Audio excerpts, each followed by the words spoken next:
Good morning, Susan. How are you doing today? Arrow, good to talk to you. I have a quick hello from Paul Mullis, who I consider my step-nephew-in-law. You were the DJ at his wedding at a theater there in Charlotte long ago. At the Carolina Theater, yes. He got so excited. He got so excited to know that you were going to be interviewing me. Oh, my God. What a small world, right? Yes, indeed. Oh, my God. Well, I hope he and family are doing well then. They are indeed. Absolutely. Well, then you that being that close to Paul, I mean, he had to have told you that I'm a serious tree hugger, that I have replenished this forest here in South Charlotte, North Carolina, and every morning I have a beautiful forest that surrounds me. And so when you release a book like this, oh my God, this book is so personal to me that you have released because it is all about those storytellers called trees. Yes, indeed. That's great.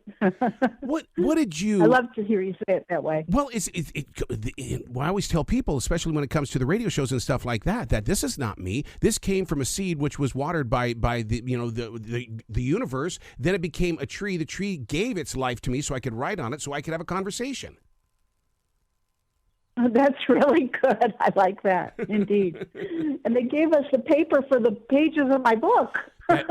That is so funny that you say that, because I was going to bring that up in the conversation about how special the trees were in knowing your project and your calling, that they said you could have us in order to make this book. Oh, there you go. I never thought of that, but I love it. Well, the name of the book is Into the Forest, and the thing that is so incredible about this is like reading the stories, let's say, about the moon trees. I didn't know this story, but you really pull us in. What is it like for you to discover the things that you did? Oh, it was such a pleasure. It was so much fun. You know, I realize I've lived on the edge of a forest just about my whole life. Growing up in Michigan and now in Virginia, I look out my window at a forest, and yet I had not really paid that much attention to the trees. And so it gave me an opportunity to learn so much more about trees, to learn about how they have been at the core, at the center of mythologies around the world, and how much the trees and forests contribute to the health of the planet, and also to the health of us human beings, to our spirits.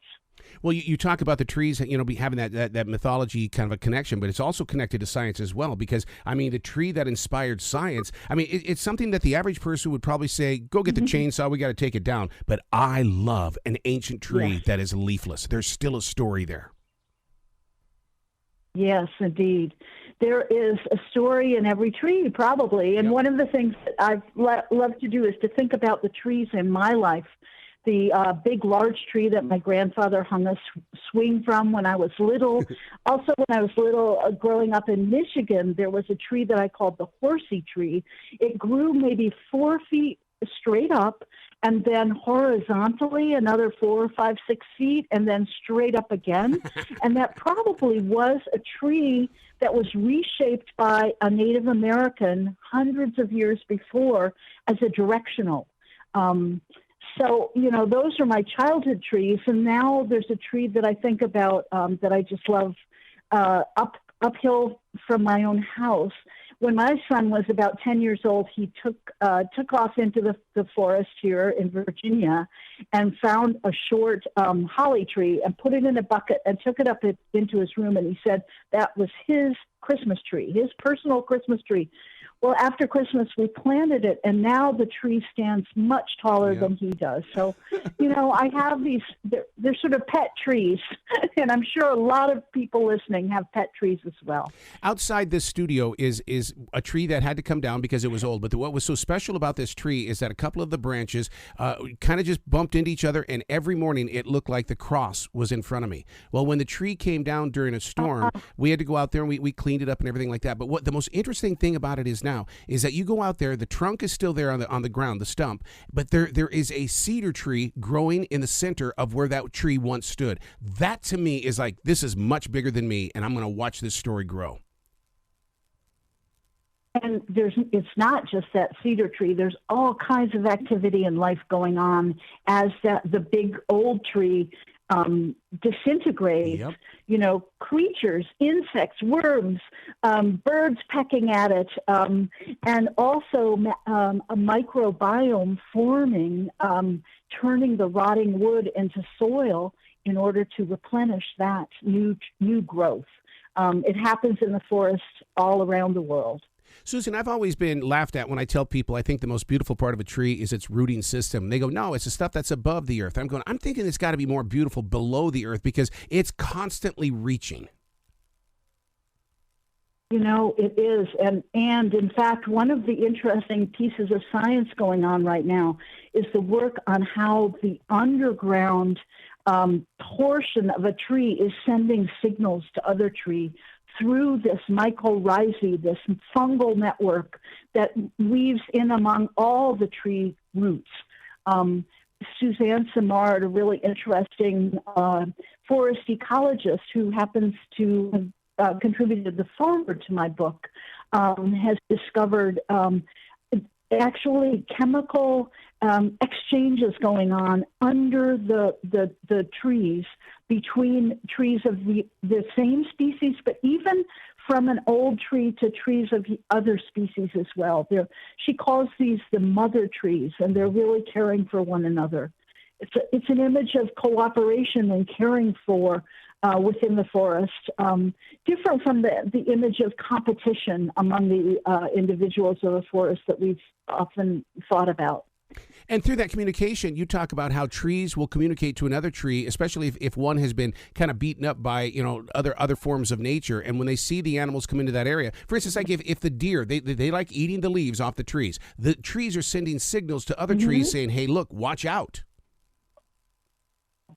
We know one example for sure from the African savanna, the acacia trees, which are eaten by, their leaves are eaten by giraffes. And it is known that a chemical signal goes out from the tree being eaten in the air to other trees nearby. And in response, the other trees, their leaves turn bitter so the giraffes won't eat them. It's pretty amazing.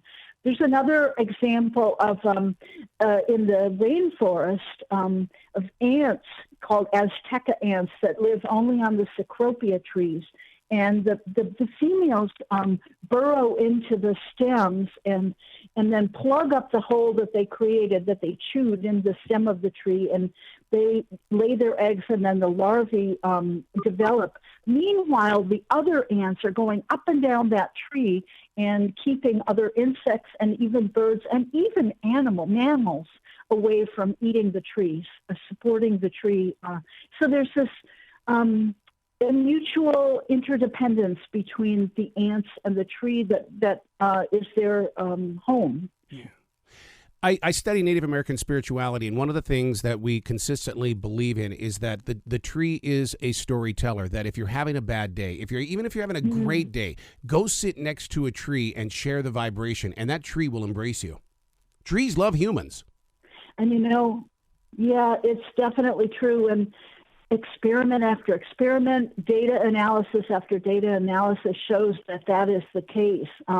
There's really interesting studies done of teenagers, for example, who are told to leave their phones behind and go spend a day or 3 days in the woods. And when they come back, their concentration, their creativity, and their sense of well-being is totally improved. It's really been found to be the case. And it gets to the point of the chemistry of being in the forest, the volatiles, the kind of aromatic essence that is given off by trees. Some of the chemicals there have been found to be really close to the chemicals in antidepressants. So it's really true. It's not just a figment of our imagination. It's an experience of our bodies themselves that we feel better by being in the forest. You're going to think I'm totally insane here, but because your book is really released from National Geographic, I'd love to team up somehow, some way. But I would love to go study the trees in Ukraine brain right now because I want to know what those trees are feeling, what the story is going to be. There's got to be something inside those trees that are going to mark this horrible time in history. I'm sure that's true. I'm sure that's true. You know, the rings of trees, tree rings, I mean, that tree that you're talking about that got cut down near your studio, I'm sure you went and took a look at the stump and counted the rings, which, yes, which gives us a sense of how old that tree was. Yeah, those rings are not exactly the same, and they tell a story right there.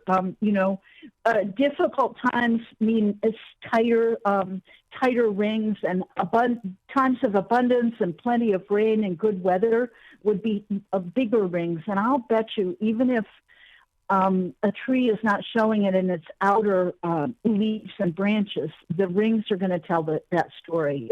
Yeah, I'm sure that's true. Yeah, because it was 102 rings. I know that for a fact. And so what I did is I wrote about, so that means 102 years or 102 seasons. That in itself opens up my imagination. Right. And I'm going, okay, what was here before my house was built here? And I start thinking about the lay of the land and what were people doing and thinking. The trees, they share so much with us. Well, and I think that's part of why there is the tree at the center of every mythology around the world, because just like you're talking about in your personal experience, the tree that you're thinking about was there when you were born, and it's going to be there when you die. Trees way outlive human beings. And so we have come to look upon them as wise beings over centuries, millennia, really. Does it bother you when there's always the misunderstood tree? Because, I mean, I'll let any tree grow inside this forest, but a lot of people go, they've got to go clear their land because this tree is not, we don't like the way this tree is. Because when we replenished this forest, I was working with the North Carolina wildlife, and we had the Boy Scouts here and everything like that. I wanted all North Carolina trees. I didn't want to go to Home Depot or Lowe's to plant man-made, basically, trees. Yes, that is worth paying attention to. Also, monoculture tree planting, that is the same tree in rows in huge swaths of land. Mm-hmm. That's not the same as a native forest at all, not the same as a native forest. You know, I've traveled in New Zealand, and there are places where the whole hillside is like perfectly straight lines of the same kind of tree. And it's good to have trees there. There's no doubt about it, but it's so much better to have the native forest. So when people say, I'm going to plant a tree for nature, my response is that's great, but all the more important is to save the old forest. Yes. Whether it's supporting an organization like the Old Growth Forest Network or the Rainforest Collective, supporting, making sure that we preserve the old forests is as important, maybe more important than planting new trees. Inside your book, Into the Forest, you talk about forest bathing. Listeners probably have no clue what forest bathing is. Mm-hmm. You think so? I've seen it a lot in the news recently. Forest bathing was an idea that started in Japan by a minister of agriculture, forestry, and something or other. I can't remember the exact title. But as he watched his country become more and more urbanized, and right now in Japan, more than 90% of people live in cities, he realized that his country people needed to be sure that they got the experience that the forest and the trees and that nature was going to provide. And so he suggested that there be places preserved, forests, where people could walk and experience being that close to nature. So forest bathing is an experience that you can have by yourself if you want. I mean, take a walk in the park. Even take a walk down a city street, but pay attention to the trees that are there. But now also forest bathing is a very official experience. There are 62 official forest bathing parks in Japan. There worldwide, there are forest bathing guides and teacher training programs. It's become quite a big business. But it all has to do with going back into nature, just setting aside a time when you can just spend your time without anything on your mind except being in the forest. Oh, you're so true about that. So true. Susan, you got to come back to this show anytime in the future. The door is always going to be open for you. Thank you. Thank you. Well, you keep loving those trees, okay? I'd love Keep to do hugging that. those. You too. You too. You bet. Be brilliant Good to today. talk. Be brilliant. Mhm.